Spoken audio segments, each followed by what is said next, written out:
اعوذ باللہ من الشیطان الرجیم بسم اللہ الرحمن الرحیم سبحان اللہ والحمد للہ ولا الہ الا اللہ واللہ اکبر ولا حول ولا قوة الا باللہ العلی العظیم اللہم صلی علی سیدنا محمد وعلی آل سیدنا محمد وبارک وسلم وصلی علی جمیع الانبیاء والمرسلین۔ السلام علیکم ورحمۃ اللہ وبرکاتہ۔ کل اللہ کی رحمت سے ہم لوگوں نے یہ استنباط اور حکم کیسے نکلتا ہے ہم نے دو کل کیے تھے، قطعی ثبوت اور قطعی دلالہ، اور ظنی ثبوت اور قطعی دلالہ۔ یہ میں نے اس کو یہاں روکا ہوا ہے، یہاں سے واپس جا کے یوٹیوب پہ اس کو روک کے نوٹ کر لینا، ٹھیک ہے؟ اس میں اس کی تفصیل دی ہوئی ہے کہ جو کل ہم نے پڑھا تھا اس کی تفصیل دی ہوئی ہے۔ جس کو پھر اس میں سے کچھ سمجھنا ہے وہ پھر آ کے جو بھی پوچھنا وہ پوچھ لے، ٹھیک ہے؟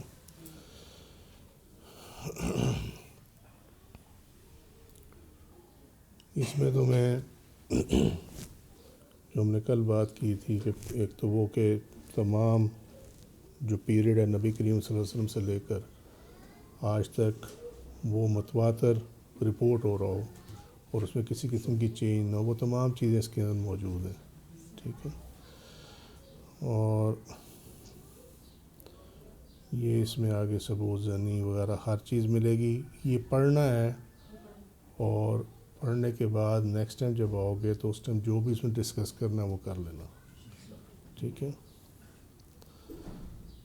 امید یہی ہے کہ اس کو لکھا اس طریقے سے ہے کہ عام بندے کو بھی سمجھ آ جائے، امید یہی ہے کہ یہ سمجھ میں آ جائے گی۔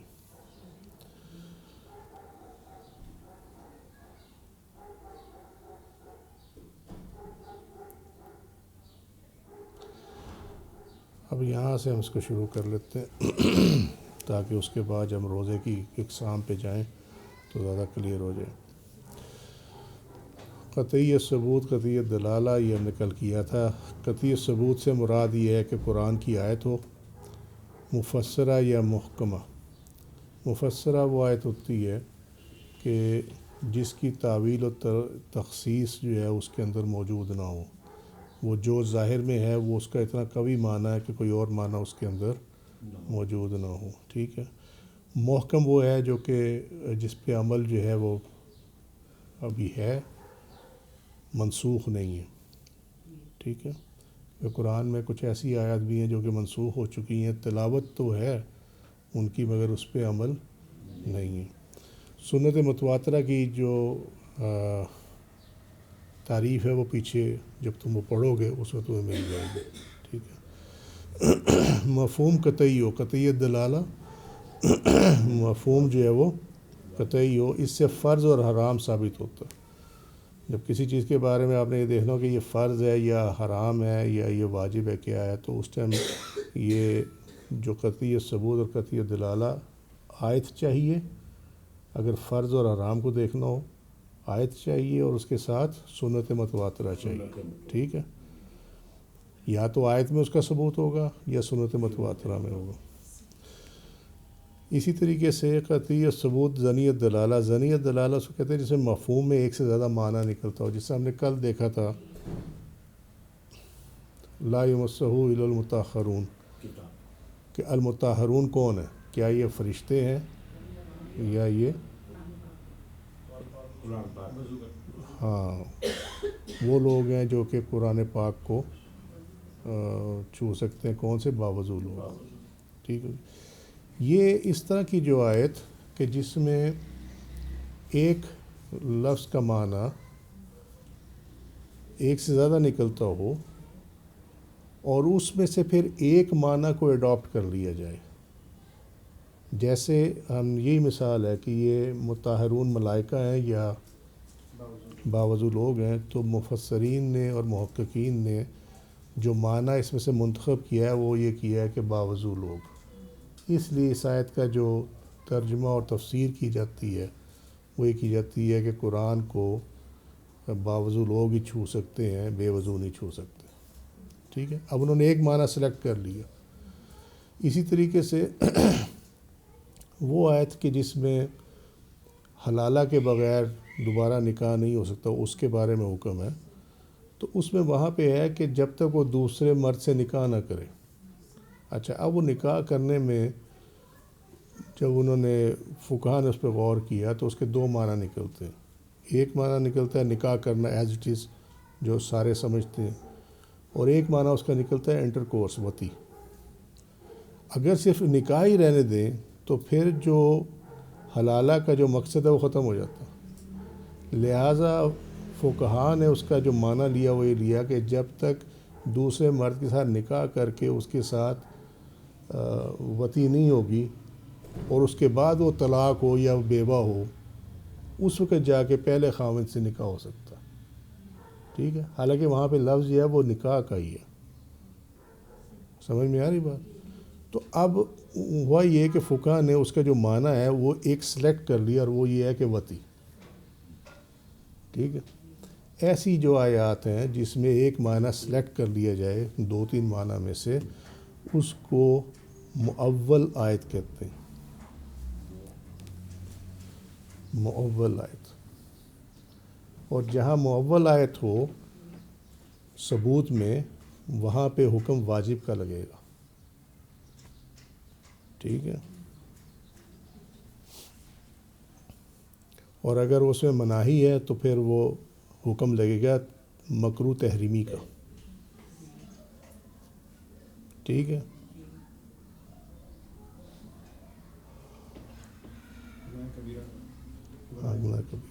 قطعی الدلالہ ظنی الثبوت۔ قطعی الدلالہ تو بات سمپل سی ہے کہ مفہوم جو ہے بڑا کلیئر ہوگا، ٹھیک ہے، لیکن یہ ظنی الثبوت جو ہے وہ یہ ہے کہ یہ حدیث احاد میں سے ہوگی، یعنی مشہور ہوگی حدیث، یا مستفیض ہوگی، یا عزیز ہوگی، یا غریب ہوگی۔ ان چاروں کی ڈیفینیشن جو ہے وہ پیچھے جو پورشن ہے اس کے اندر موجود ہے، ٹھیک ہے۔ اس سے بھی جو حکم نکلتا ہے، آواز آ رہی ہے؟ شور؟ اس سے بھی جو حکم ثابت ہوتا ہے وہ اگر کرنے کا حکم ہوگا تو واجب ہوگا، اور اگر نہ کرنے کا حکم ہوگا تو وہ بھی مکروہ تحریمی ہوگا، ٹھیک ہے۔ اور اگر معنی میں بھی ایک سے زیادہ معنی ہو اور وہ ہو بھی حدیث احاد میں سے، یعنی مشہور حدیث یا مستفیض حدیث یا عزیز یا غریب، تو پھر اس سے سنت، مستحب اور مکروہ تنزیہی، یہ احکامات اس سے نکلتے ہیں، ٹھیک ہے۔ یہ مکروہ تنزیہی وغیرہ بریکٹ میں اس لیے لکھا ہے کہ جو رد المحتار کی عبارت ہے اس میں یہ نہیں ہے، لیکن جو مناہی کے احکامات ہیں اس میں اگر یہ پوزیشن ہو کہ ظنی الثبوت ہو اور ظنی الدلالہ ہو تو پھر مکروہ تنزیہی اس سے جو ہے وہ ثابت ہوتی ہے، ٹھیک ہے۔ یاد رہ جائے گا، سوال ہی نہیں پیدا ہوتا۔ جس میں سنت اور مستحب کے اندر جو اس میں کس طریقے سے فرق آئے گا؟ کیا کہ سنت ایک کام ہے کہ جو متواترہ ہو آ رہا ہے، وہ ظنی الدلالہ سے سنت میں ہم کس طرح لیں گے، اور مستحب اس کو کس طرح لیں گے؟ مستحب میں اور سنت میں یہ فرق یہ ہے کہ سنت میں عمل نظر آئے گا حدیث کے اندر، ٹھیک ہے، لیکن مستحب میں ہو سکتا ہے عمل نہ ہو لیکن صرف فرما دیے گئے ہو کہ ایسے کر لیں، ٹھیک ہے۔ عمل بھی ہو سکتا ہے اور وہ عمل ایک دو دفعہ کیا اس کے بعد نہ کیا ہو، یا وہ عمل نہ ہی کیا ہو مگر اس کے بارے میں فرما دیا گیا ہو کہ یہ کر لیں، ٹھیک ہے۔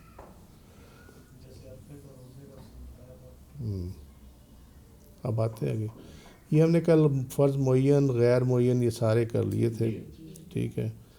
تو جہاں پہ ہم رکے تھے آ کر وہ یہ ہے،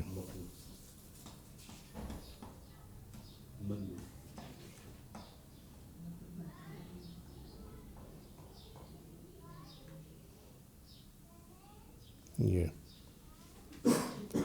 پیر اور جمعرات کے دنوں کے روزے، یہ کس میں آتے ہیں جی؟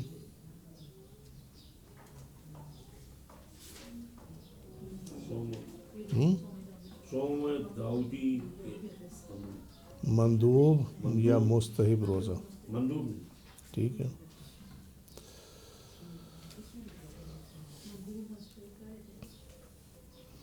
پیر اور جمعرات کے دنوں کے روزے، اس کا جو ثبوت ہے یہ ہے سنن ابی داؤد کتاب الصیام چیپٹر 61 2436 حدیث کا نمبر، کہ نبی کریم صلی اللہ علیہ وسلم نے فرمایا کہ پیر اور جمعرات کا روزہ آپ رکھتے تھے، دوشنبہ یعنی پیر کا اور جمعرات کا، اور جب آپ سے ان کے بارے میں پوچھا گیا تو آپ نے فرمایا بندوں کے اعمال پیر اور جمعرات کو بارگاہ الہی میں پیش کیے جاتے ہیں۔ یہ کل ہم نے ڈسکس کر لی تھی، ٹھیک ہے۔ پھر اگلی جو تھی یہ صوم داؤدی، یہ بھی ہم نے کل ڈسکس کر لی تھی، ٹھیک ہے۔ اب آگے شوال کے 6 روزے، یہ بھی مندوب یعنی مستحب ہے، رکھ لیں تو اس کا آپ کو فائدہ ہے، ثواب ہے، نہ رکھیں تو وہ گناہ نہیں ہے۔ اس میں ہے جس نے رمضان کے روزے رکھے اور اس کے ساتھ شوال کے 6 روزے رکھے تو یہ سیام الدہر مسلسل روزوں کی مانند ہے۔ صحیح مسلم کتاب الصیام چیپٹر 39 حدیث کا نمبر 2758، نئی ترکیب میں اس کا نمبر 1164۔ اس میں تھوڑی سی تفصیل ہے شوال کے 6 روزوں میں، وہ انشاءاللہ تعالی نیکسٹ اس میں آ جائے گی، ٹھیک ہے۔ اب مکروہ تحریمی روزہ کون سا ہے؟ مکروہ تحریمی ہوتا کیا ہے؟ مکروہ تحریمی یہ ہوتا ہے کہ یہ اس حد تک ناپسندیدہ فعل ہے کہ یہ تک مثل ہے حرام کے، یہ حرام نہیں ہوتا لیکن حرام کے قریب قریب ہوتا، اور اس کی وجہ یہ ہے کہ یہ اس پہ کوئی واضح قرآنی آیت موجود نہیں ہے اس کی مناہی میں، ٹھیک ہے، لیکن اس پہ ہو سکتا ہے حدیث میں موجود ہو، اس لیے مکروہ تحریمی میں ہے۔ اور وہ کون سے ہیں؟ عیدین کے روزے، عید الفطر اور عید الاضحیٰ، پہلا دن جو ہے، پہلا دن دونوں عیدوں کا، ایام تشریق 11 12 13 ذی الحج، اور یوم شک کا روزہ۔ یوم شک کا روزہ یہ 30 شعبان کا روزہ ہے، یعنی 29 کا دن تھا، 29 شعبان کا، تو مغرب ہوئی تو 30 شروع ہو گئی، ٹھیک ہے۔ جس طرح عیسوی کیلنڈر جو ہے وہ رات کے 12 بجے چینج ہوتا ہے، اگلی تاریخ آ جاتی ہے، اسی طرح جو ہجری کیلنڈر ہے وہ مغرب سے چینج ہو جاتا ہے۔ مغرب پہ اگر فرض کریں آج جو ہے نا 7 تاریخ ہے، فرض کر رہے ہیں اگر آج 7 تاریخ ہے تو جب آج مغرب ہوگی تو پھر وہ 8 شروع ہو جائے گی، اور کل جو دن ہوگا وہ 8 کا ہوگا، ٹھیک ہے۔ اس کو ضرور یاد رکھیں ورنہ روزوں میں نا گڑبڑ ہو جائے گی، ٹھیک ہے۔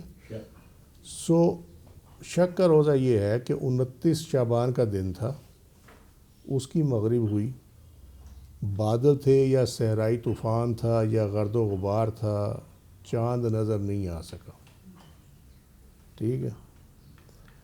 اب وہ آسمان اگر کلیئر ہوتا اور چاند نظر نہ آتا تو پھر تو شور تھا کہ بھئی اب صبح جو ہے وہ 30 شعبان ہے، پہلی رمضان نہیں ہے، ٹھیک ہے۔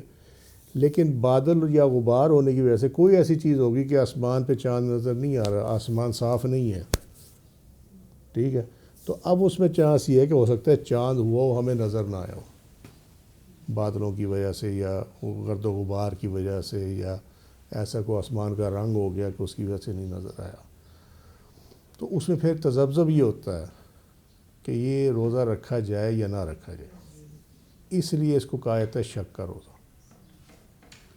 تو اس سے منع فرمایا گیا ہے کہ جب یہ پوزیشن ہو تو نہ رکھے، صرف وہ بندہ رکھے روزہ جو کہ ریگولر روزے رکھنے کا عادی ہے، ٹھیک ہے۔ ادروائز عام بندہ جو ہے وہ پھر اگلے دن کا روزہ نہ رکھے، ٹھیک ہے۔ اس کی وجوہات کیا ہوتی ہیں؟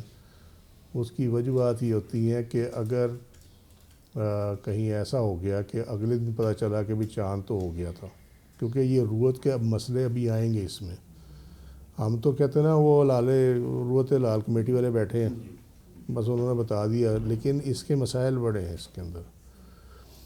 اس میں یہ بھی پرابلم ہوتا ہے کہ پھر بعض جگہ پہ وہ چاند نظر آیا ہوتا ہے، ادھر اطلاع نہیں ہوتی، اور وہ روزہ ہوتا ہے، ادھر روزہ رکھا نہیں ہوتا، تو اس وجہ سے ہی اس میں یہ پھر یہ کیا گیا کہ آپ روزہ نہ رکھو، ٹھیک ہے۔ یہ مسائل آگے اس کے آئیں گے یوم شک کے، وہ میں کروا دوں گا، ابھی میں نے صرف یہ آؤٹ لائن بتائی ہے، ٹھیک ہے۔ اب اس کا جو نیچے ثبوت ہے وہ یہ صحیح مسلم کتاب الصیام چیپٹر 22 1138 نمبر حدیث کا 2 دن روزہ رکھنے سے منع فرمایا نبی کریم صلی اللہ علیہ وسلم نے، عید الفطر کا دن اور قربانی یعنی عید الاضحیٰ کا دن، یہ اس کا ثبوت آگے جو اوپر ہے نا، عیدین کے روزے۔ اور دوسرا جو ایام تشریق کے ہیں وہ یہ حدیث شریف ہے، حضرت علی کرم اللہ وجہہ نے بیان کیا کہ اے لوگوں، بے شک رسول اللہ صلی اللہ علیہ وسلم نے فرمایا یہ روزے رکھنے کے دن نہیں ہے، بلا شبہ یہ کھانے پینے کے دن ہے۔ صحیح ابن خزیمہ حدیث کا نمبر 2148، ٹھیک ہے۔ صحیح مسلم میں ہے کہ نبی کریم صلی اللہ علیہ وسلم نے فرمایا ایام تشریق کھانے پینے کے دن ہے، صحیح مسلم 1141 نمبر حدیث کا۔ ابو سعید خدری بیان کیا رضی اللہ عنہ کہ رسول اللہ صلی اللہ علیہ وسلم نے تشریق کے 3 دنوں کے روز سے منع فرمایا ہے۔ الموسوعۃ الحدیثیہ امام ابو حنیفہ حدیث کا نمبر 4462، ٹھیک ہے جی۔ روایات نظر آ گئی، ساری ہو گئی۔ اس کے بعد آ جائیں یوم شک کا روزہ، وہ یہ ہے، نبی کریم صلی اللہ علیہ وسلم نے فرمایا جب تک چاند نہ دیکھ لو روزہ مت رکھو، اور اس وقت تک روزے رکھنا بند نہ کرو جب حتیٰ کہ چاند دیکھ لو، یعنی عید الفطر کا چاند، شوال کا چاند جب تک نہ دیکھ لو تب تک روزے رکھنا بند نہ کرو۔ پھر اگر تم پر بادل چھا جائیں، یعنی آسمان پہ بادل چھا جائیں، تو مہینہ پورا کرو، ٹھیک ہے، 30 کا۔ صحیح بخاری کتاب الصوم چیپٹر 11 حدیث کا نمبر 1906۔ اور یہ حضرت عمار کی روایت ہے، جس نے شک کے دن کا روزہ رکھا اس نے ابو القاسم صلی اللہ علیہ وسلم کی نافرمانی کی۔ سنن نسائی کتاب الصیام چیپٹر 37 حدیث کا نمبر 2190، ٹھیک ہے۔ کلیئر کٹ اس کے اندر مناہی آئی ہوئی ہے، اس کا کوئی اور معنی نہیں نکلتا، ٹھیک ہے، اس لیے یہ مکروہ تحریمی میں ہے، اور حدیث بھی جو ہے وہ ایسی ہے جو کہ تواتر کے ساتھ کوٹ ہو رہی ہے تمام جنریشنز کے اندر، ٹھیک ہے۔ مکروہ تنزیہی روزہ، یہ مکروہ تحریمی ہے، ٹھیک ہے، لیکن یوم شک میں آگے ایکسیپشنز آئیں گی، وہ میں پہلے بتایا کہ بعد میں ڈسکس اس کو کریں گے، فی الحال یہ آؤٹ لائن ہے اس کی۔ مکروہ تنزیہی روزہ کون سے ہیں جی؟ یوم عاشور کا اکیلا روزہ رکھنا یہ مکروہ تنزیہی ہے، یعنی 10ویں محرم کا۔ صرف ہفتے کے دن روزہ رکھنا اور اس کے ساتھ آگے پیچھے کوئی روزہ نہ ملایا جائے تو یہ بھی مکروہ تنزیہی ہے۔ اور یہ دونوں کیوں ہیں مکروہ تنزیہی؟ کیونکہ یہود کی مشابہت ہے۔ ابن عابدین شامی لکھتے ہیں کہ یہود سے مشابہت جو ہے کراہت تحریمی کی علت کا فائدہ دیتی ہے، سوائے اس کے کہ کہا جائے کہ یہ مشابہت ثابت ہوتی ہے جب مشابہت کا قصد کیا جائے۔ یہ امپورٹنٹ پوائنٹ ہے، اس کو توجہ دینی ہے، اور کیونکہ یہ ابن عابدین شامی رحمۃ اللہ علیہ کے اس کوٹیشن کی وجہ سے کافی معاملے حل ہو جائیں گے، جس کو ہمارے یہاں علماء جو ہے وہ اوور سی کر رہے ہیں، اوور سائٹ کر رہے ہیں، اس کو نگلیکٹ کر رہے ہیں۔ میرے ساتھ ساتھ چلنا ذرا، اگر تمہیں سمجھ آ گئی تو بڑی چیزیں کلیئر ہو جائیں گی۔ انہوں نے کہا کہ یہود سے جو مشابہت ہے، کیونکہ ہفتے کا روزہ اکیلا روزہ رکھنا صرف ہفتے کا، اور یوم عاشور کا اکیلا روزہ رکھنا یہ اس لیے مکروہ تنزیہی ہے کہ یہ یہود کیا کرتے تھے، ٹھیک ہے، تو یہ یہودیوں سے مشابہت ہو جائے گی، اس لیے یہ مکروہ تنزیہی ہوگی، ٹھیک ہے۔ یہاں تک سمجھ میں آ گئی بات؟ وہ یہ کہتے ہیں کہ یہود سے مشابہت جو ہے نا، اصل میں اس کی بنیاد پر یہ مکروہ تحریمی ہونا چاہیے تھا، کیونکہ یہود سے مشابہت جو ہے وہ گناہ کے زمرے میں آ جاتی ہے، اس سے بار بار منع فرمایا گیا کہ ان کے جیسا کوئی فعل عمل نہیں کرنا، ٹھیک ہے، یہاں تک بھی سمجھ میں آ گئی بات۔ لیکن یہ مکروہ تنزیہی میں کیوں ہے؟ وہ کہتے ہیں مکروہ تنزیہی میں اس لیے ہے کہ مشابہت تب ثابت ہوگی یہود کے ساتھ کہ جب روزہ رکھنے والا یہ قصد کرے، نیت کرے کہ جس طرح یہودی رکھتے ہیں روزہ اس طرح میں رکھ رہا ہوں.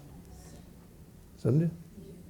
ٹھیک ہو گئی بات؟ اچھا، اب میں نے کیوں کہا کہ یہ امپورٹنٹ ہے، ایسے کئی مسائل حل ہو جاتے ہیں. وہ میں تم لوگوں کو کچھ عرصے پہلے بتایا تھا کہ وہ فتویٰ آیا ہوا ہے کہ جناب باتھ روم میں جو سلیپر ہے نا وہ عورت کے علیحدہ ہونا چاہیے اور مرد کے علیحدہ ہونا چاہیے، اس لیے کہ مرد سے مشابہت ہے اگر مرد کی جوتی پہن لی تو. ٹھیک ہے، اب اس کو دیکھو کہ مشابہت ثابت وہاں ہوتی ہے جانیت. سمجھ میں آئی بات؟ ٹھیک ہے، یا نہیں سمجھ؟ تو یہی تو کہا بہت سارے مسائل حل ہو جائیں گے اس سے. جیسے لباس پینٹ شرٹ پہننا. ٹھیک ہے، اب جن کو اس چیز کی سمجھ نہیں ہے وہ فتوی لگا دیتے. تنزیہی کیا ہے کہ یہ جائز کے قریب قریب ہے، پسندیدہ عمل تو نہیں ہے لیکن یہ ہے کہ ہے جائز کے قریب ہی ہے بالکل. اب وہ کہتے ہیں کہ اگر ہفتے کے بعد اتوار کا روزہ بھی رکھا جائے تو مشابہت زائل ہو جائے گی. کیوں؟ کہ یہود اور نصارہ نے علیحدہ علیحدہ ہفتے اور اتوار کی تعظیم کی ہے. یہودیوں نے ہفتے کی ہے اور عیسائیوں نے اتوار کی ہے، لیکن دونوں نے اکٹھے ہفتے اور اتوار کی تعظیم کبھی نہیں کی. تو اگر ہفتے کے ساتھ اتوار کا روزہ بھی رکھ لیا جائے گا تو وہ جو مشابہت ہے وہ ختم ہو جائے گی. ٹھیک ہے جی. مکروہ تنظیمی جو مزید روزے شامل ہیں وہ ہیں بیوی کا نفلی روزہ رکھنا جب خاوند کی اجازت کے بغیر رکھے، غلام کا نفلی روزہ رکھنا جب آقا کی اجازت کے بغیر رکھے، اور مزدور کا نفلی روزہ رکھنا جب مستاجر کی اجازت کے بغیر رکھے. جس نے اس کو ہائر کیا ہوا ہے، ٹھیک ہے، اس کی اجازت کے بغیر نفلی روزہ، فرضی نہیں، رمضان کا نہیں، نفلی روزہ جو رمضان کے روزے میں اجازت کی ضرورت نہیں ہے. لیکن ایک کام بڑا عجیب پکڑا ہوا مزدوروں نے رمضان میں. جب یہ کام کرتے ہیں جیسا یہ تمہیں آواز آ رہی ہے کنسٹرکشن کی، یہ روزے نہیں رکھتے، کام نہیں ہوتا. سمجھے؟ یہ بعد میں ڈسکس کریں گے. بہرحال یہ بھی ایک ایشو ہے. اب اس کا جو غلط کرتے ہیں بعض فقہ تو میں نہیں کہوں گا، بعض جو فتوے دینے والے ہیں انہوں نے یہ فتویٰ دیا ہے کہ جی جائز ہے کیونکہ مشقت کا ایلیمنٹ پایا جاتا ہے. لیکن یہ معاملہ غلط ہے اس لیے کہ آپ اپنے ٹائمنگز کو اس کے مطابق ایڈجسٹ کر سکتے ہیں. عذر میں یہ باب الاعراض پورا ایک آئے گا اس کے اندر، اس میں تمام چیزیں ڈسکس ہوں گی. حضرت ابن عباس نے بیان کیا کہ نبی کریم صلی اللہ علیہ وسلم نے فرمایا یوم عاشور کا روزہ رکھو، اس میں یہودیوں کی مخالفت کرو، اس سے ایک دن قبل یا اس کے ایک دن بعد بھی روزہ رکھو. یہ اس کا ثبوت آ گیا. ٹھیک ہے. مسند احمد مرویات عبداللہ بن عباس رضی اللہ عنہ، حدیث کا نمبر 2047. لا تصوموا یوم السبت الا فیما افترض اللہ علیکم، ہفتہ کے دن کا روزہ مت رکھو سوائے اس کے جو اللہ نے تم پر فرض کیا. نبی کریم صلی اللہ علیہ وسلم نے فرمایا. سنن ترمذی کتاب الصیام چیپٹر 43 حدیث کا نمبر 744. پھر آ گیا جی لا تصوموا المرأۃ وبعلها شاہد الا باذنہ، بیوی خامند کی موجودگی میں نفلی روزہ نہ رکھے سوائے اس کی اجازت کے ساتھ. یہ نبی کریم صلی اللہ علیہ وسلم نے فرمایا. یعنی اگر وہ گھر پہ موجود ہے تو اس کو بیوی کی کسی وقت بھی ضرورت پڑ سکتی ہے، لہذا بیوی نفلی روزہ اس کی اجازت کے بغیر نہ رکھے. نفلی، یہ یاد رکھنا. اگر وہ اجازت دیتا ہے ٹھیک ہے. اگر وہ ایسی جگہ پہ ہے کہ جہاں پہ فرض کریں وہ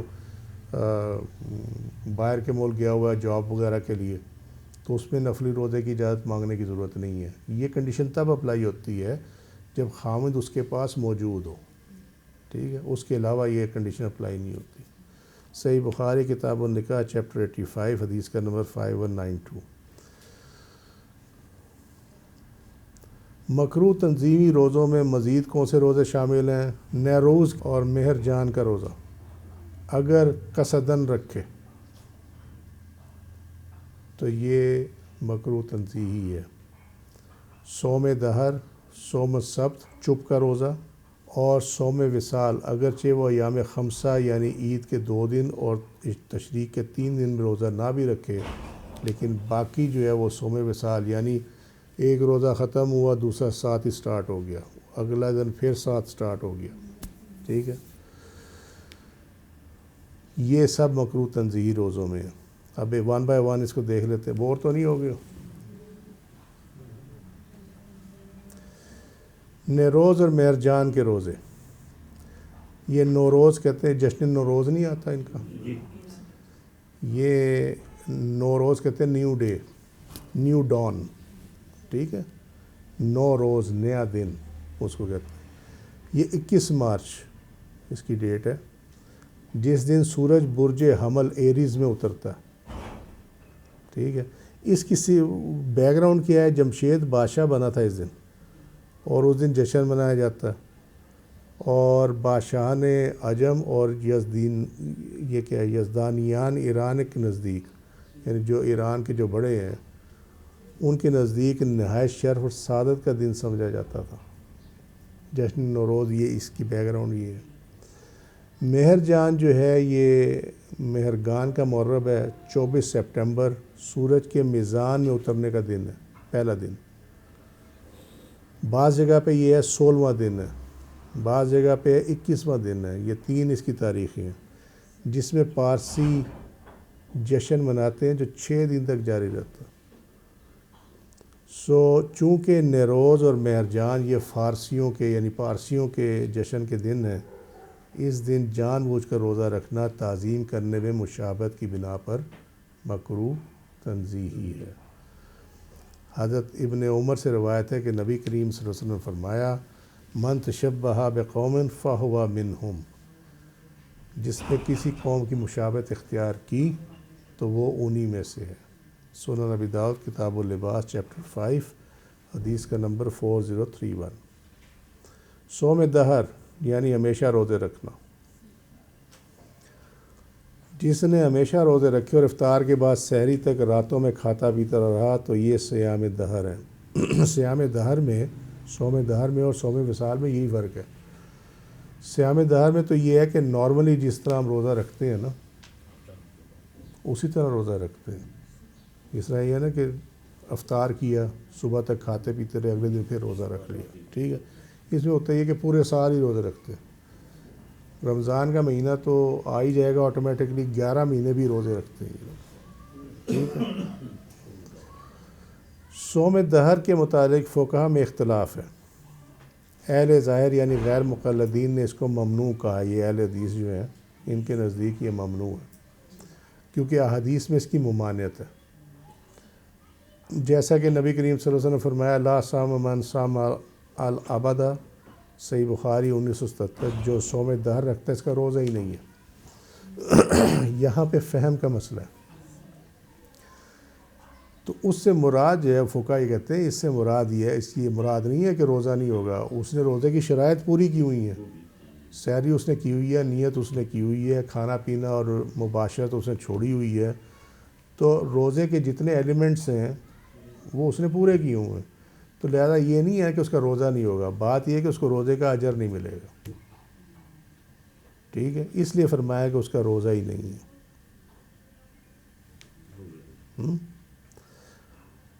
جمہور فقہا نے کہا کہ ہمیشہ روزے رکھنا جائز ہے، بشرطیہ کہ ان دنوں میں روزے نہ رکھے جائیں جن دنوں میں روزے رکھنے کی ممانعت ہے، اور وہ کون سے ہیں؟ یہ ایام خمسہ ہیں۔ کہیں پہ اگر آ جائے نا روزے سے متعلق ایام خمسہ تو وہ ہے 5 دن، یہی 2 عید کے دن اور 3 تشریق کے دن، ٹھیک ہے، ٹھیک ہوگی بات۔ سو یہ ایام خمسہ کا لفظ یاد رکھنا، سم ٹائمز وہ فتویٰ میں یا ادھر ادھر کوٹ کرتے ہیں، یہ ایام خمسہ میں روزہ نہیں رکھتے، اب وہ بندہ کہتا ہے یہ 5 دن پتہ نہیں کون سے ہیں، تو وہ 5 دن یہ ہے عید الفطر کا دن، عید الاضحیٰ کا دن، اور 11، 12، 13 ذی الحج 3۔ اب یہ کیوں کہتے ہیں کہ جائز ہے؟ ایک تو ہم نے فتویٰ دیکھا نا، پر وہ کہتے ہیں جائز ہی نہیں ہے، اس کی دلیل وہ جو ثبوت دیتے ہیں، اور دلیل وہ یہ ہے صحیح بخاری کی حدیث، ٹھیک ہے۔ لیکن جو کہتے ہیں کہ جائز ہے وہ کوٹ یہ کرتے ہیں کہ نبی کریم صلی اللہ علیہ وسلم فرمایا کہ ساما نوح الدہر الا یوم الفطر و یوم الاضحیٰ، ٹھیک ہے، کہ حضرت نوح علیہ السلام جو ہے وہ صوم دار ہمیشہ روزہ رکھا کرتے تھے سوائے عید الفطر کے اور عید الاضحیٰ کے. ٹھیک ہوگی بات. سنن ابن ماجہ یہ بھی صحیح حدیث ہے، کتاب الصیام چیپٹر 32 حدیث کا نمبر 1714. ٹھیک ہے جی. اسلام حضرت آدم علیہ السلام کے ساتھ ہی آ گیا تھا، ٹھیک ہے نا، تو وہ ہر کوئی جو ہے وہ اس کو وہ چلتی رہی. بالکل احکامات امت کے حساب سے وقت کے حساب سے تبدیل ہوتے رہے. جیسے جب حضرت آدم علیہ السلام تشریف لائے انسان اتنے زیادہ نہیں تھے، اماں ابا اور وہی آئے نا، ٹھیک ہے، تو پھر یہ ہوا کہ جو اولاد ان کی ہوتی تھی وہ جوڑے جوڑے ہوا کرتی تھی، تو وہ بہن بھائی ہونے کے باوجود ان کا نکاح جائز تھا. صرف ہوتا یہ تھا اس کے اندر کہ جو اکٹھے پیدا ہوئے نا ان کا نکاح آپس میں نہیں ہوتا تھا، سمجھے، جو آگے پیچھے پیدا ہوئے نا ان کا نکاح آپس میں کر دیا کرتے. سو یہ اس وقت سے چل، جب انسان بڑھ گئے تو پھر یہ جو ہے بالکل بین کر دیا گیا. اس طرح یہ چینجز آئی ہوئی ہیں. یہ تمہارے سمجھانے کے لیے یوم الفطر اور یوم الاضحیٰ وہ اس وقت کے مطابق جو بنتا تھا نا وہ اس میں تھا، اس چیز کو سمجھانے کے لیے، کیونکہ ہم عید الفطر کو بھی سمجھتے ہیں اور عید الاضحیٰ کو بھی سمجھتے ہیں. تو یہ ہاں اس کے مطابق. صوم الصمت وہ تو تھا نا، تو حضرت ذکریہ علیہ السلام کو بھی تھا نا، وہ تو ہے اس کے اندر، لیکن وہ تو ون ٹائم تھا، ٹھیک ہے، وہ تو نشانی کے طور پہ تھا. یہ تو ہے ریگولر. حضرت ابو ہریرہ رضی اللہ عنہ نے بیان کیا کہ نبی کریم صلی اللہ علیہ وسلم نے وصال اور خاموشی کا روزہ رکھنے سے منع کیا ہے. یہ الموسوعۃ الحدیثیہ امام ابو حنیفہ کتاب الصوم حدیث کا نمبر 4409. اب یہ چپ کا روزہ ہوتا ہے کیا؟ یہ ہوتا یہ ہے کہ جی اس دن کوئی کلام نہیں کیا جائے گا، ٹھیک ہے. یہ کرتا کون تھا؟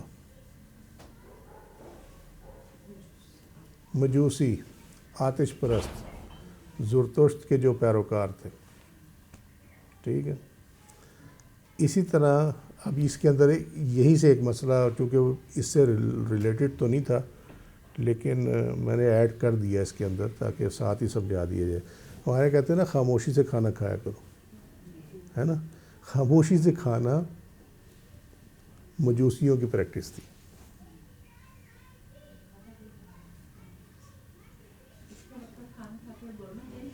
نیک بات کرنی چاہیے، اچھی بات کرنی چاہیے. یہ مشابہت تب ہوگی کہ جب وہ ہاں نیتاً کہ نہیں میں نے نہیں بولنا، ٹھیک ہے، تب یہ مشابہت میں فال کرے گا. کھانا کھاتے ہوئے خاموش رہنا یعنی اس کا التزام کرنا، یعنی اس کو لازم اپنے پہ قرار دے دینا، یہ مکروہ ہے کیونکہ یہ مجوسیوں کے مشابہ ہے. لہذا کھانا کھاتے ہوئے ہو گیا وہ کام خراب. گپ شپ نہیں، نیک کو بات کرنی ہے تو کرو ورنہ خاموش رہو، لیکن اپنے پہ پابندی نہ رکھو کہ بھئی میں نے خاموش ہی رہنا بس. رد المحتار کتاب الحضر والی باہا یہ وہاں سے لیا. مونچھیں بڑھانا اور داڑھی منڈانا بھی مجوسیوں کے مخصوص اعمال ہیں. داڑھی کو یار یہ پتہ نہیں کہاں سے، مجھے نہیں سمجھ آتی یہ کہاں سے نکال کے لاتے ہیں چیزیں اور کہاں سے انہوں نے فقہ بلڈ کی ہے اس کے اوپر. داڑھی کا سمپل سا اصول ہے، حدیث شریف موجود ہے کہ جو قبضہ ہے نا، یہ قبضہ، دس از قبضہ، ٹھیک ہے. یہ جو لپ لائن ہے نیچے والی، یہ والی، یہاں سے یہ سائز شروع ہوتا ہے، اس کو ایسے پکڑتے ہیں، اس کے باہر جتنا ہے نا وہ سارا اس کو کتر دیتا ہے. That's it.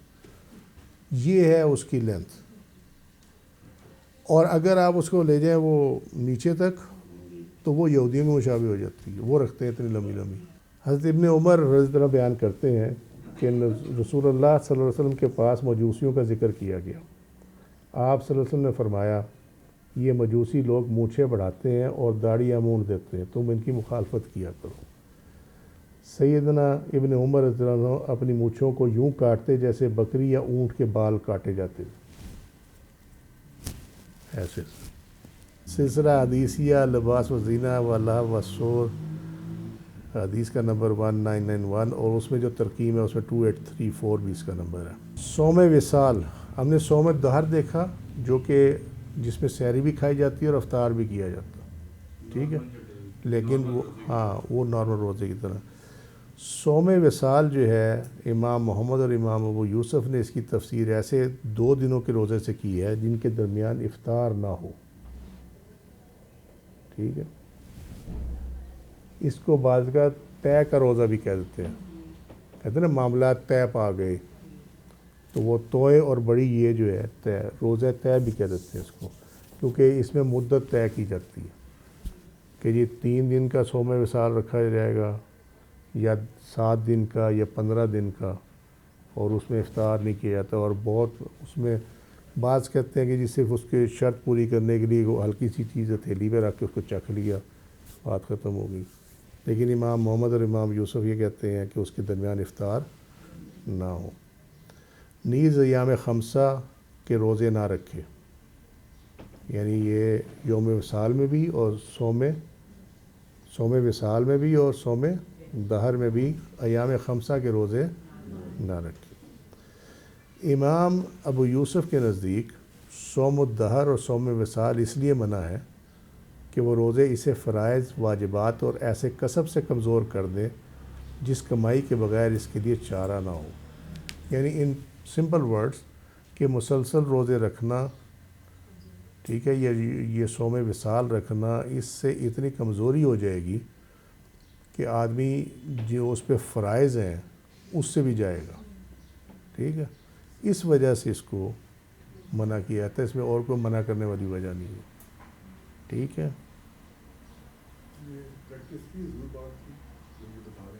ہاں وہ تو تھی، وہ آپ صلی اللہ علیہ وسلم کو دیکھ کے تو لوگوں نے شروع کیے تھے، تو آپ صلی اللہ علیہ وسلم فرمایا کہ میں تمہارے جیسا تھوڑی ہوں، مجھے تو اب میرا رب جو ہے وہ کھلاتا پلاتا، یہ وہ والی حدیث ہے۔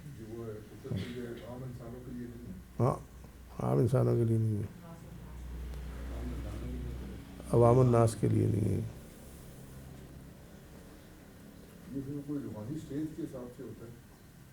آف کورس یہ ذرا حدیث آ رہی ہے صحیح مسلم کتاب الصیام چیپٹر 11 حدیث نمبر 2567، نئی ترکیم میں اس کا نمبر 1103 ہے۔ رسول اللہ صلی اللہ علیہ وسلم نے فرمایا وصال، صوم وصال سے دور رہو۔ کسی نے عرض کی کہ آپ تو وصال کرتے ہیں، یعنی آپ تو مسلسل روزے رکھتے ہیں، ٹھیک ہے، تو آپ سے فرمایا کہ تم میرے برابر نہیں ہو، میں تو رات کاٹتا ہوں اس لطف میں کہ مجھے کو میرا پروردگار کھلاتا اور پلاتا ہے، اور تم اتنے ہی افعال بجا لاؤ جس کی تم طاقت رکھتے ہو، ٹھیک ہے۔ سو اس حدیث سے یہ ثابت ہو گیا کہ صوم الدہر اور صوم وصال کو مکروہ تنزیہی کہنے کی وجہ یہ ہے کہ اس سے انسان کی استطاعت اتنی نہیں ہے کہ اتنی مشقت کرے، اور اگر وہ کرے گا تو پھر اتنا کمزور ہو جائے گا کہ باقی معاملات رک جائیں گے اس کے، ٹھیک ہے۔ اگر کوئی اس سے بچ سکتا ہے اور اس میں یہ اتنی ہمت ہو تو یس، پھر یہ جو اس کی کراہت تنزیہی ہے یہ تو ختم ہو جائے گی، جب اگر یہ چیز جو ہے وہ کر سکتا ہو۔ یہ حصہ جو ہے یہ ڈیفائن کرتا ہے کہ اگر کسی شخص میں اللہ نے اتنی ہمت دی ہے کہ وہ رکھ سکتا ہے اور باقی معاملات بھی پورے کر سکتا ہے، تو پھر صوم دہر اور صوم وصال رکھنے میں کوئی حرج نہیں ہے، ٹھیک ہے۔ حدیث کا یہ حصہ اس چیز کو جسٹیفائی کرتا ہے۔ یہ تو ہوگی اقسام۔ اب کچھ روزے ایسے ہیں کہ جو کہ پے در پے رکھے جاتے ہیں، جس طرح رمضان کے روزے، پہلی کا روزہ، پھر دوسری، تیسری، اس طرح نا، سو اس کو کہتے ہیں پے در پے روزے۔ یہ وہ روزے ہیں جن کا ایک میعاد تک روز صبح صادق سے غروب آفتاب تک رکھنا شرعاً لازم ہے۔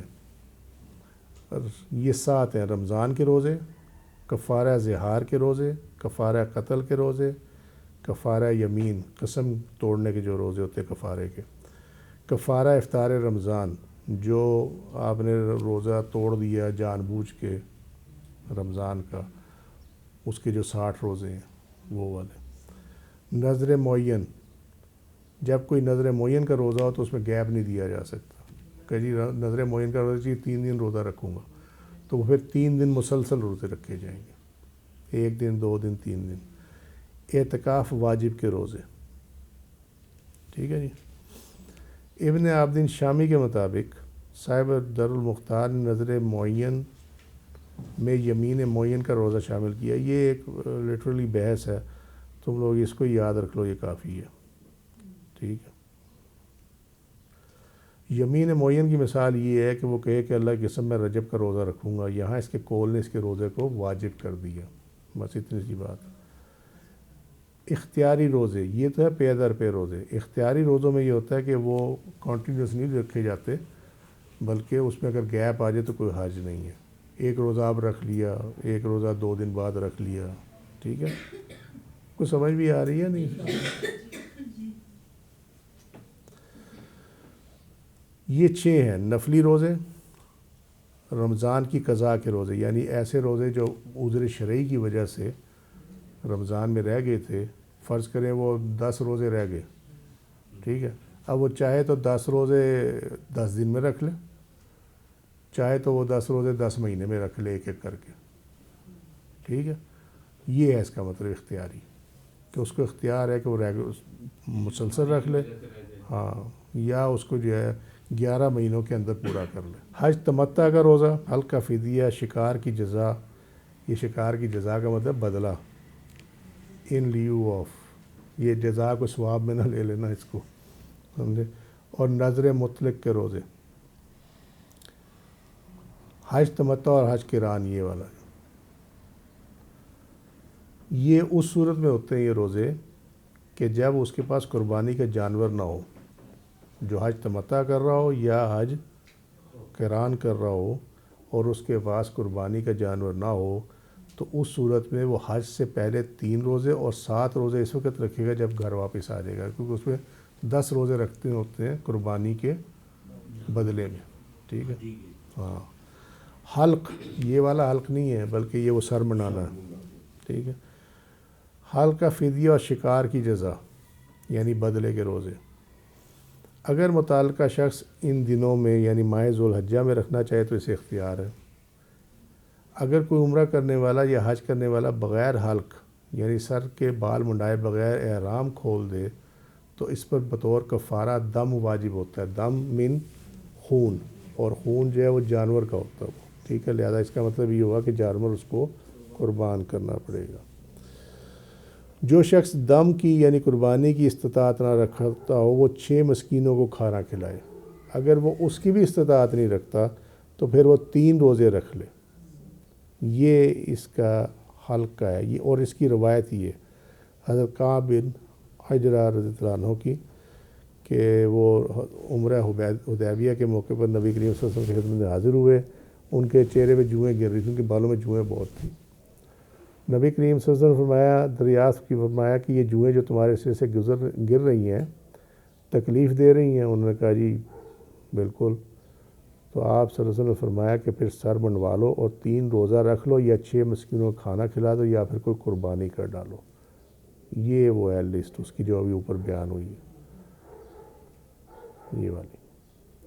صحیح بخاری کتاب المغازی چیپٹر 36 حدیث کا نمبر 4190۔ یہ جو تمہیں بتایا تھا نا قطعی الثبوت قطعی الدلالہ، یہ اس کے مطابق تمہیں یہاں دی جا رہی ہے، یہ اس میں فتاویٰ میں نہیں دی ہوئی ہے، یہ اللہ نے توفیق دی، میں نے خود اس کو ایڈ کیا ہوا اس کے اندر، ٹھیک ہے۔ کھانا کھلانے والا ہوتا ہے، کتنے لوگوں کو کھانا کھلانا، تو وہ ایک ٹائم کا کھانا ہوتا ہے، ایک دن کا کھانا ہوتا ہے؟ 1 دن کا کھانا ہوتا ہے، 2 ٹائم، 6 مسکینوں کا مطلب 2 ٹائم، 2 ٹائم، اور اگر 6 کی جگہ 12 کو اکٹھا کھلا دیے جائے وہ بھی ٹھیک، لیکن یہ جو ایک ہی بندے کو 12 دن کھلا دے وہ بھی ٹھیک، کسی کے گھر میں راشن ڈلوا دیں مہینے کا، اگر وہ ٹھیک۔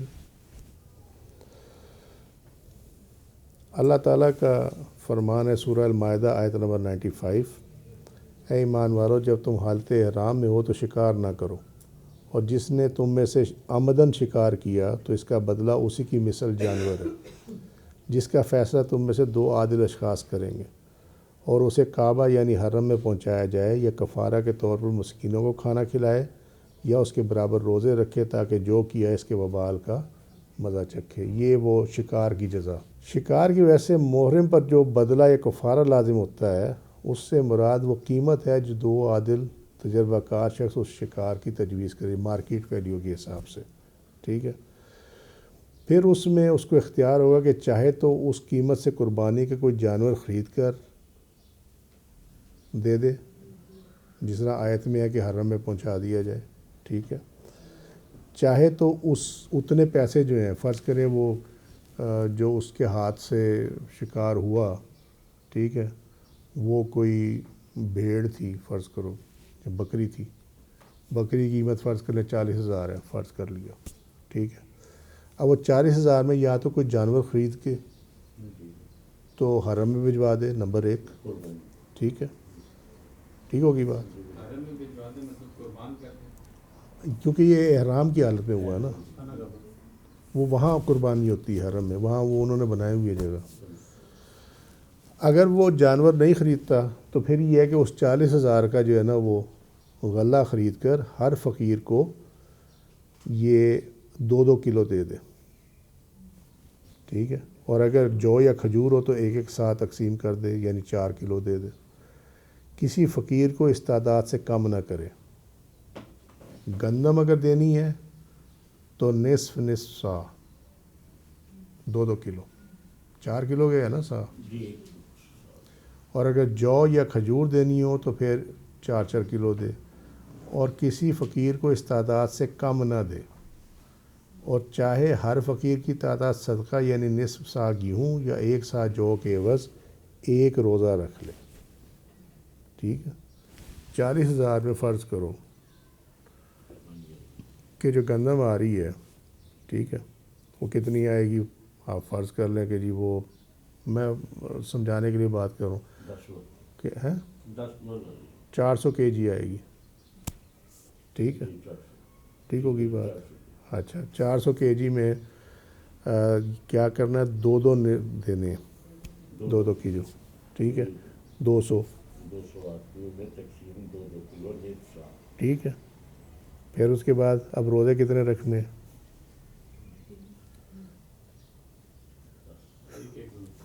ہاں ہر فقیر کے بدلے، یس، 200 اس لیے صاحب لگوایا تھا تمہارے، 365 دن، تو بہتر نہیں ہے کہ وہ جانور بھجوا دے وہاں پہ، اگر وہ فقراء میں تقسیم ہوگی، ٹھیک ہے، اور پھر بھی کوئی اس میں سے غلہ بچ جائے تو جتنا بچا ہے اس کے مطابق روزہ رکھ لے، ٹھیک ہے، یعنی فرض کرو کہ اگر وہ 1 کلو بچ گئی پیچھے گندم تو اس کو خیرات کر دے اور اس کے بدلے میں 1 روزہ رکھ لے، کیونکہ 2 کلو کا تھا نا حساب کتاب، تو بچی 1 کلو ہے، تو اب یہ آدھا روزہ تو رکھا نہیں جا سکتا، تو 1 روزہ رکھ لے اس کے بدلے میں، مزید 1 کلو اور ایڈ کر کے ایک اور کو دے، اور دے دے، اس میں کیا مسئلہ۔ اور میں تو 40,000 کی مثال دی ہے نا، ایکچولی ہوتا تو یار پرندہ مار دیا کوئی، اس طرح ہوتا ہے چھوٹا جانور کوئی، تو اس کا کتنا بنتا وہ چڑیا کے بدلے چڑیا کیسے دیں ہے، چڑیا وہ قیمت دیں گے، وہ مارکیٹ ویلیو لگائی جائے گی کہ مارکیٹ میں چڑیا کتنے کی بک رہی ہے، اور اگر کوئی حرام جانور مار دیے، جانور ہے، سمجھے نا؟ شکار منع ہے، بس شکار کوئی بھی آپ کریں وہ منع ہے، یہ تھوڑی ہے کہ حرام کو مار دیا تو چلو ٹھیک ہے۔ اس کے بدلے جان بچانے کے لیے اگر آپ کسی موذی جانور کو مار دیں تو وہ شکار میں نہیں آتا، ٹھیک ہے، یہاں بات ہو رہی ہے کہ آپ قصداً شکار کھیلیں، اگر شکار میں لائک طوطا آ گیا، طوطا حلال جانور تو نہیں ہے، ٹھیک ہوگی بات، لیکن کوئی پیگ آ گیا، ذرا آیت پہ غور کرو نا، کہا کہ اس کی قیمت، تو کیا ہو گیا کہ اس طوطے کا پتہ کریں کتنا کا طوطا، ٹھیک ہے، اور جی اتنے کا طوطا 1200 روپے کا طوطا جی فرض کرو، تو وہ 1200 کا اگر کوئی جانور آتا ہے قربانی والا تو ٹھیک ہے، نہیں آتا تو پھر اس کا غلہ لے اور جو ہے وہ جو ترتیب یہاں دی ہے اس کے مطابق تقسیم کر دے، بات ختم ہو۔ نظر مطلق کے روزے، یعنی ایسی نظر جو کسی مہینے کی قید سے متعلق ہو اور پے در پے کے ذکر یا اس کی نیت سے متعلق ہو، اگر اس نے اس دن روزہ نہ رکھا جس میں پے در پے رکھنا روزہ واجب تھا تو کیا ہوگا، نمبر 1، اگر پے در پے روزوں کی نیت وقت کی کمی کی وجہ سے کی گئی تھی تو نئے سرے سے روزہ رکھنا لازم نہیں ہے، ٹھیک ہے۔ اس صورت میں رمضان نظر معین اور معین روزے کی قسم ہے۔ یہ جو روزہ ہو جائے گا نظر مطلق کا، یہ ہو جائے گا رمضان نظر معین اور معین روزے کی طرح، ٹھیک ہے۔ اگر پے در پے روزوں کی نیت فعل کی وجہ سے کی گئی تھی تو وہ فعل روزہ ہے، اس صورت میں اس پر نئے سرے سے روزہ رکھنا لازم ہوں گے، جس طرح پے در پے روزوں کی اقسام میں ہوتا ہے۔ اب یہ کیا معاملہ ہے؟ یہ معاملہ یہ ہے، پہلے تو اس کو سمجھے نظر مطلق، ٹھیک ہے، کہ اس مہینے کی کسی خاص مہینے کی آپ نے، جس طرح ہم نے پیچھے بھی دیکھا تھا نا کہ میں رجب کا مہینہ کا روزہ رکھوں گا، ٹھیک ہے، اور پے در پے کے ذکر یا اس کی نیت سے متعلق ہو کہ اس میں نیت یہ بھی ہوگا کہ میں پے در پے روزے رکھوں گا، ٹھیک ہے۔ ایک تو کسی مہینے میں فکس کر دیا اور اس کے ساتھ یہ بھی نیت کر لی کہ میں مسلسل یہ، ٹھیک ہے، ون آفٹر انادر میں یہ روزہ رکھوں گا۔ اور پھر اگر اس نے وہ روزہ نہ رکھا، کیونکہ وہ واجب ہو گیا نا، جب اس نے اپنے آپ پہ کر لیا تو واجب ہو گیا، اب اس نے نیت تو کر لی لیکن اس نے اس دن روزہ نہ رکھا، وہ گیپ آ گیا بیچ میں، 3 روزے رکھنے تھے، پہلا روزہ رکھا، دوسرا جو ہے وہ اگلے دن رکھنا تھا اس نے نہیں رکھا۔ اب سمجھ میں آ گئی بات، ٹھیک ہے۔ تو اب اس صورت میں کیا ہوگا؟ اس صورت میں وہ کہتے ہیں یہ ہوگا کہ اگر اس نے نیت وقت کی کمی کی وجہ سے کی گئی تھی، ٹھیک ہے، کہ وہ اس مہینے میں اس نے روزہ رکھنا تھا تو پیچھے ٹائم نہیں بچ رہا تھا تو اس نے کہا جی میں پھر آگے پیچھے رکھ لوں گا، سمجھ میں آئی بات؟ اور سمجھ لگی کہ نہیں سمجھ لگی؟ کہ اس نے جس مہینے میں روزہ رکھنا تھا نا اس کے دن ہی پیچھے اتنے بچے تھے، اس مہینے کے ختم ہونے میں وقت اتنا نہیں تھا تو اس نے اس وقت کے دنوں کو سامنے رکھتے ہوئے کہ وقت کم ہے اس میں، وہ کہ جی میں نے رجب میں روزہ رکھنا، ٹھیک ہے، خیر رجب کا روزہ رکھنا میں نے، اب نیت ہوگی نا، یہ نظر یہ ہوگی، قید ہوگی کہ رجب کا روزہ ہی رکھا جائے گا، ٹھیک ہے۔ اب رجب کا اس نے مان لیے کہ جی میں 7 روزے رکھوں گا، ٹھیک ہے، مہینہ فکس کر دیا، 7 روزے اس نے نیت کر لی اور اس نے کہا کہ میں جو نا یہ آگے پیچھے رکھوں گا۔ کیوں رکھوں گا؟ اس نے کہا پیچھے رجب کے مہینے میں دن ہی نہیں بچے اتنے، آخری تاریخیں چل رہی ہیں، ہاں اس نے جلدی میں، یعنی اس کی یہ نیت نہیں تھی کہ میں آگے پیچھے رکھوں گا، لیکن اس نے کہا اگر میں آگے پیچھے نہ رکھوں تو رجب کا مہینہ ختم ہو جائے گا۔ اب سمجھ میں آ گئی بات؟ یہ ہے وقت کی کمی، ٹھیک ہے۔ تو کہتے ہیں اگر اس وقت کی کمی کی وجہ سے رکھی، نیت کی تھی اور پھر روزہ مس ہو گیا تو پھر نئے سرے سے رکھنے کی ضرورت نہیں ہے، اس کو بعد میں پورا کر لے، کیونکہ اس کی جو نیت تھی وہ خود کی نہیں تھی بلکہ وقت کی کمی کی وجہ سے تھی۔ ہاں رکھنا وہ رجب کے چاہتا تھا لیکن دن اتنے نہیں تھے، اس نے کہا میں رکھ لوں گا، وہ نہیں رکھ سکا۔ لیکن اگر وہ نیت اس نے فعل کی وجہ سے کی تھی، ٹھیک ہے، یعنی مہینہ رجب کا پڑا تھا ابھی پورا، اس نے کہا میں رجب میں رکھوں گا، 7 روزے رکھوں گا، اور رجب کے مہینے میں ٹائم پورا ہے ابھی، اور اس نے جب نیت کی تھی کہ میں آگے پیچھے یہ روزے رکھوں گا پے در پہ، اس ٹائم اس کے ذہن میں وقت کی کمی کا کوئی عنصر موجود نہیں تھا، ٹھیک ہے۔ وہ کہتے ہیں اس صورت میں پھر یہ اگر وہ مس کر گیا نا تو دوبارہ سے رکھے گا۔ شوال کے 6 روزے، کیونکہ ہمارے ہاں کہا جاتا ہے کہ جی عید الفطر کا دن گزار کے نا اگلے دن سے آپ شوال کے 6 روزے رکھ لیں۔ ان روزوں کا عید کے دوسرے دن شروع کر کے 6 دنوں میں مکمل کرنا بعض فقہا کے نزدیک مکروہ ہے، جبکہ مختار مذہب یہ ہے کہ اس میں کوئی حرج نہیں ہے، ٹھیک ہے۔ مختار مذہب اس کو کہتے ہیں جس کو اڈاپٹ کیا گیا ہو۔ کراہت کی وجہ یہ تھی کہ اس سے امن نہیں تھا کہ ان روزوں کو رمضان میں شمار کیا جاتا۔ ہوتا کیا تھا، یہ اس کا معنی یہ ہے اس فکرے کا، اس سے امن نہیں تھا کہ ان روزوں کو رمضان میں شمار کیا جاتا، بس یہ عمل نصارہ کے ساتھ مشابہت ہوتی ہے اور اب یہ مانند زائل ہو چکی ہے. یعنی وہ ایسے لگنا تھا کہ اگر آپ عید الفطر کی عید کے دوسرے دن شروع کریں نا شوال کے 6 روزے، ٹھیک ہے، تو یہ جو عیسائی تھے نا وہ اپنے روزوں کی تعداد بڑھا دیتے تھے. تو چونکہ عید الفطر کا ایک دن گیپ آنا تھا بیچ میں، جی تو اس ٹائم ایسے لگتا ہے جیسے جس طرح عیسائی روزے بڑھا دیتے ہیں اس طرح انہوں نے رمضان کے روزے بڑھا دیے. نہیں سمجھ میں آئی جی بات؟ آگے ٹھیک ہے، کیونکہ وہ ایک دن کا گیپ کو مان ہی نہیں رکھتا نا اتنا. تو اس سے بچنے کے لیے کہا گیا تھا کہ یہ مکروہ ہے، اس طرح نہ کرے، بلکہ اس کے کچھ دن گزر جائیں اس کے بعد شوال میں 6 روزے اس کو پورے کر لیے جائیں. ٹھیک ہوگی بات؟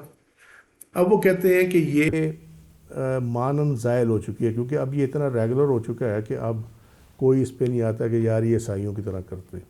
ٹھیک ہے، لہٰذا وہ جو کراہت والا فیکٹر تھا وہ ختم ہو گیا اس کے اندر. ان روزوں اور رمضان میں فرق کرنے کے لیے عید الفطر کا دن کافی ہے. امام ابو یوسف کے نزدیک شوال کے روزوں کا پے در پے رکھنا مکروہ ہے، چاہے عید الفطر سے فاصلہ کیا گیا ہو. وہ کہتے ہیں کہ یہ جو چھ دن مسلسل روزے جو ہے نا یہ مکروہ ہے. مکروہ کیوں ہے؟ اس لیے مکروہ ہے کہ ابھی تو 30 روزے رکھ کے آ رہا تو تیری طبیعت میں مشقت بنے گی. تو بہتر یہ ہے کہ جو شوال کے پورے 30 دن پڑے ہوئے ہیں 29 دن اس میں ایک ایک کر کے روزہ رکھ لے. زیادہ تر جو ہمارے جن سے بات چیت ہوتی تھی تو وہ یہ کہتے ہیں کہ رکھنے کا مقصد یہ کہ کنٹینیوٹی رہتی ہے، پیچھے سے آ رہے ہیں کہ یار وہ دے نا یہاں یہ کیا ہے کہ وہ پیچھے سے آ رہے ملا دیا نا، تو کہتے ہیں عیسائیوں کا کام ہے یہ. ہاں اب تو یہ ہو گیا نا کہ ٹائم گزر گیا، اب تو فرق لوگوں سب کو پتہ لگ گیا، پہلے اتنا نہیں پتہ تھا. لیکن مشقت کے اینگل سے اگر آپ دیکھیں، کیونکہ حدیث شریف کیا ہے کہ تم وہی فیل کرو جس کی تمہیں استطاعت ہے، یہی ہے نا. ٹھیک ہے، اب وہ آپ اس کے لیے اس کو بنا دیں کہ نہیں تو نے مسلسل 6 روزے رکھنے ہیں، اب بے شک اس میں ہمت ہو نہ ہو تو یہ پھر مکروہ ہو جائے گا کام. اچھا کہ شوال میں کسی نے سٹارٹ کر دی 2 پہ ہمت آ گیا تو اس کا کوئی گناہ ہے یا؟ یار یہ سوال تو یہ بالکل ٹھیک ہے، اس لیے کہ شوال کے ہوتے ہی 6 روزے ہیں، رکھنے ہیں تو صحیح رکھنے تو چاہیے رکھنے، تو نہیں رکھنے. اس میں کم و بیشی نہیں کی جا سکتی. تو وہ پھر نفلی روزوں میں کاؤنٹ ہو جائے، نفلی سال کے روزے نہیں وہ شوال کے روزے نہیں ہوں گے. ٹھیک ہے، آج کے لیے اتنا ہی. نیکسٹ اس میں انشاءاللہ تعالیٰ یہ نیت کا چیپٹر شروع ہو جائے گا، روزے میں نیت کا معاملہ کیا ہے. ٹھیک ہے، وعلینا البلاغ واللہ رسول والو بالصواب. سبحانک اللہم وبحمدک اشہد ان لا الہ الا انت استغفرک واتوب الیک. عملت سوءا وظلمت نفسی فاغفر لی فانہ لا یغفر الذنوب الا انت. سبحان ربک رب العزۃ عما یصفون وسلام علی المرسلین والحمد للہ رب العالمین. السلام علیکم ورحمۃ اللہ وبرکاتہ.